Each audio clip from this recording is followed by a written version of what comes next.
A young priestess joins a team of inexperienced adventurers, determined to raid a goblin-infested cave. However, their inexperience leads to a sudden ambush by the goblin, resulting in them captured or death. Fortunately, a skilled Goblin Slayer arrives just in time to rescue her from the attacking goblins. Impressed by his swift and deadly skills, the priestess decides to accompany the Goblin Slayer deeper into the cave. During their journey, the Goblin Slayer teaches his knowledge about goblin psychology and battle tactics to the priestess, helping her become more adept at fighting them. With her assistance, the Goblin Slayer manages to defeat the remaining goblins, including a goblin shaman and a powerful hog goblin. In the cave, they come across several goblin infants, but recognizing the threat they could pose in the future, the Goblin Slayer makes the decision to eliminate them to prevent further harm despite the traumatic nature of the experience. After returning to the city, the priestess decides to become Goblin Slayer's adventuring partner. The next day, Goblin Slayer accompanies his childhood friend, Cowgirl, to the city to sell her late uncle's farm produce. Afterward, he goes to the Adventurers Guild to find work, where he is considered peculiar by the other adventurers due to his subpar armor and exclusive focus on goblin quests, despite being a highly ranked adventurer. However, Guild Girl appreciates his assistance since most adventurers avoid goblin quests due to their low rewards, but they're necessary to protect the villages. During their travels, the Goblin Slayer confides in the priestess about his tragic past. He recounts how goblins attacked his village when he was a young boy, leading to the deaths of most villagers, including Cowgirl's parents. He witnessed his older sister's horrifying fate at the hands of the goblins, which spurred him to train and become proficient in killing goblins. Unfortunately, this traumatic experience left him socially awkward and entirely obsessed with eliminating goblins. Despite her uncle's warnings about Goblin Slayer's behavior, Cowgirl continues to support and befriend him, feeling guilty for not having brought him to the city before the goblins attacked their village. Later, Goblin Slayer and the priestess launch an attack on a goblin-occupied fortress, burning it down to prevent the goblins from causing further harm.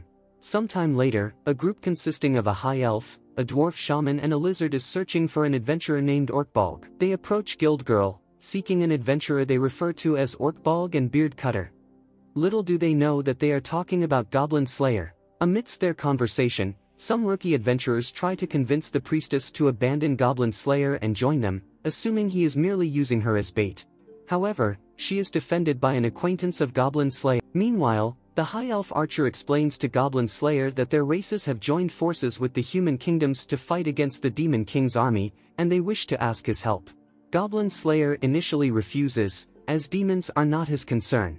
However, the dwarf shaman and lizard priest bring up the existence of ruins in the elven lands that are occupied by goblins. This information convinces him to join their mission.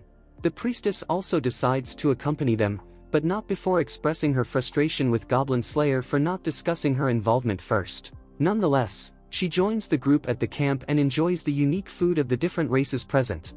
During their journey, the High Elf Archer criticizes Goblin Slayer for his rude behavior and narrow-mindedness. Meanwhile, the rest of the party engages in a conversation about the origin of goblins. Upon finally reaching the ruins, the High Elf Archer takes out the goblin sentries while the group enters the structure. Inside, Goblin Slayer notices that there are no totems, indicating that these goblins are not under the leadership of a goblin shaman. After rescuing an elven prisoner who had been tortured by goblins, the furious High Elf Archer vows to avenge her fellow races. The group then discovers a hall where all the goblins are resting, and they proceed to eliminate them silently using sleeping spells. However, their quiet approach alerts the goblin leader, an ogre who serves the demon lord. The ogre attacks the group with his strength and fire magic, proving to be a formidable opponent due to his large size and rapid healing abilities. Reaching their limits, Goblin Slayer decides to use his trump card, a magic teleportation scroll that unleashes powerful jets of water from the depths of the ocean. This seriously damages the ogre, allowing Goblin Slayer to deliver the killing blow. Afterwards, reinforcements arrive to take over the ruins and Goblin Slayer's group heads back to the city to rest. The experience with Goblin Slayer and his unwavering focus on goblin hunting leaves a strong impression on the High Elf Archer, making her eager to embark on a proper adventure with him. After recovering from his injuries, Goblin Slayer assists Cowgirl in carting supplies to town. There, he encounters High Elf Archer, Dwarf Shaman, and Lizard Priest, and expresses his willingness to explore some ruins together.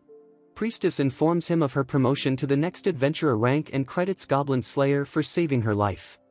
Later, he helps two young adventurers who lost a sword in rat-infested sewers, advising them to use a club as an improvised weapon to retrieve it successfully. Guild Girl asks Goblin Slayer to act as an observer during a promotion exam, where she punishes a scout for stealing loot from his party. The scout considers attacking Guild Girl but is dissuaded by Goblin Slayer's presence. Then, Goblin Slayer receives a special goblin slaying request directly from Sword Maiden herself. Along with the rest of the party, they journey to Watertown to meet the retired adventurer, Sword Maiden, who defeated the previous demon lord. Sword Maiden reveals a series of mysterious and violent murders in the town, and they suspect the culprits are goblins living in the sewer system. The army refuses to mobilize against the goblins, and other adventurers have failed, so she turns to Goblin Slayer for help. Goblin Slayer accepts the quest and leads the party into the sewers. There, they make a startling discovery that the goblins have learned to use boats to navigate the waters. During their mission, they attract the attention of a giant alligator, which they cleverly use to their advantage by tricking it into destroying the goblin fleet. As they return to the surface, Goblin Slayer becomes troubled by the fact that the goblins knew about boats but were unaware of the alligator's existence, leading him to suspect that someone deliberately placed the goblins in the sewers. After a brief rest in town, Goblin Slayer and his party return to the sewers to investigate the origin of the goblins. As a precaution against poison gas, Goblin Slayer brings along a canary to alert them of any danger. While delving deeper into the sewers, they fall into a trap and get locked inside a tomb. The goblins take advantage of the situation and pump poison gas into the room. Thanks to the canary's warning, the party manages to seal off the vents, preventing the gas from harming them. However, the goblins don't give up and launch a direct attack on the party. It is revealed that they are being led by a powerful goblin champion. During the intense battle, the goblin champion inflicts a critical wound on Goblin Slayer and targets Priestess. Overwhelmed by the goblin onslaught, the rest of the party struggles to hold their ground. Driven by Priestess's cries, Goblin Slayer regains consciousness and launches a surprise attack on the goblin champion from behind, tearing out his right eye in the process. The ferocity of this counterattack frightens the goblin champion and his minions, causing them to flee in fear. This brief respite allows the party to regroup and tend to their wounds, though Goblin Slayer's injuries are severe, and he eventually collapses from his wounds. The next day, Goblin Slayer makes a miraculous recovery thanks to Priestess and her role in the resurrection ritual. While the rest of the party continues to explore the sewers, Goblin Slayer and Priestess spend the day in town, replenishing their supplies and enjoying ice cream at the pier. During this time, they encounter Goblin Slayer's old companion, a witch and a spearman who have delivered an important item requested by Goblin Slayer, which will prove useful for their upcoming journey into the sewers. When the party reunites, they venture back into the sewers and come across a giant eye. With some clever thinking, the party manages to defeat the creature by luring it into a room filled with flammable materials, causing it to incinerate itself. To their surprise, they discover a mirror connecting the sewers of Watertown to a green moon, which has allowed goblins to enter. While Lizard Priest works on removing the portal from the wall, the rest of the party fends off a goblin counterattack led by the goblin champion. Once the portal is loose, Goblin Slayer devises a plan to protect the party. They take shelter under the mirror, and Dwarven Shaman collapses the roof, crushing the goblins without harming the party. After encasing the mirror in cement, the party sinks it in the river to prevent other goblins from using it. Goblin Slayer reports their findings to Sword Maiden, revealing his suspicion that she had more knowledge about the situation than she initially disclosed. Sword Maiden admits that the giant alligator in the sewers is her familiar, guarding the area, while the mirror was placed there by a cult of demon worshippers. Although Goblin Slayer had already dealt with the masterminds, Sword Maiden hesitated in addressing the goblin issue because she wanted others to understand the cruelty goblins are capable of. In response, Goblin Slayer simply assures her that he cannot heal her trauma, but he will always be ready to slay goblins, even in her dreams, if she asks him to.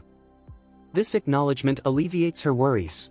On their way back to town, Goblin Slayer shares his plan to make ice treats with the rest of the party, and they promise to help him. The next day, Goblin Slayer continues with his daily chores and accompanies Cowgirl to the town to get his armor repaired. While there, he observes veteran adventurers training rookies. He meets up with the rest of his party, who invite him and Cowgirl to join them for lunch. During the meal, Guild Girl announces that the guild has started a program to have retired adventurers train rookies, benefiting both sides. Retired adventurers stay employed, and rookies have a better chance of surviving. Cowgirl wonders if Goblin Slayer will ever retire from his dangerous profession. The next day, Goblin Slayer continues with his farm chores and reads a letter from Sword Maiden expressing gratitude for his assistance and informing him that she no longer sees goblins in her dreams. That night, Cowgirl shares a heartfelt moment with Goblin Slayer and encourages him to consider his future. As she goes to bed, she reflects on the reality that Goblin Slayer can't continue killing goblins indefinitely and wonders about what will happen when that time eventually comes. The following day, Goblin Slayer conducts his daily patrol around the farm and stumbles upon goblin footprints. He deduces that a massive horde of over 100 goblins is likely to attack the farm soon. Worried about Cowgirl's safety, he advises her to flee, knowing he can't face such a large horde in the open. However, she refuses to abandon her home once again. Determined to find help, Goblin Slayer heads to town and approaches other adventurers for assistance. Initially, they decline as there is no official quest or reward for fighting the goblin horde. Undeterred, Goblin Slayer offers everything he owns, including equipment, assets, knowledge, and his time, as the reward for those who aid him in the battle. Sensing the gravity of the situation, Spearman and Witch agree to join him, along with the 2 rookie adventurers he previously helped.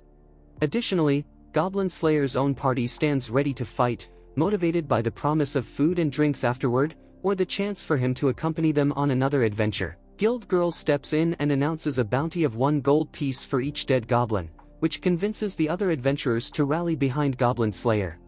He warns them that the goblin horde is led by a cunning and intelligent goblin lord, a specialist in leadership. Goblin Slayer devises an effective strategy for the adventurers to confront the horde, and the first few waves of goblins are easily defeated.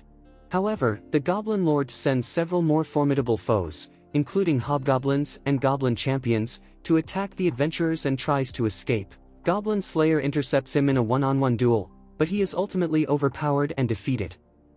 Just when it seems like Goblin Slayer is about to be killed, Priestess steps in and casts a spell to immobilize the Goblin Lord. The desperate Goblin Lord tries to beg for mercy, but his attempts fail, and Goblin Slayer slays him. It is then revealed that this was all part of Goblin Slayer's plan. He acted as bait, allowing Priestess to entrap the Goblin Lord. With all the goblins defeated and the farm secured, the adventurers return to the guild to celebrate their victory. During this time, Goblin Slayer shares a moment of confidence with Cowgirl, who has developed an interest in becoming an adventurer. As a reward, Priestess requests that Goblin Slayer remove his helmet, surprising the others as they finally see his face for the first time.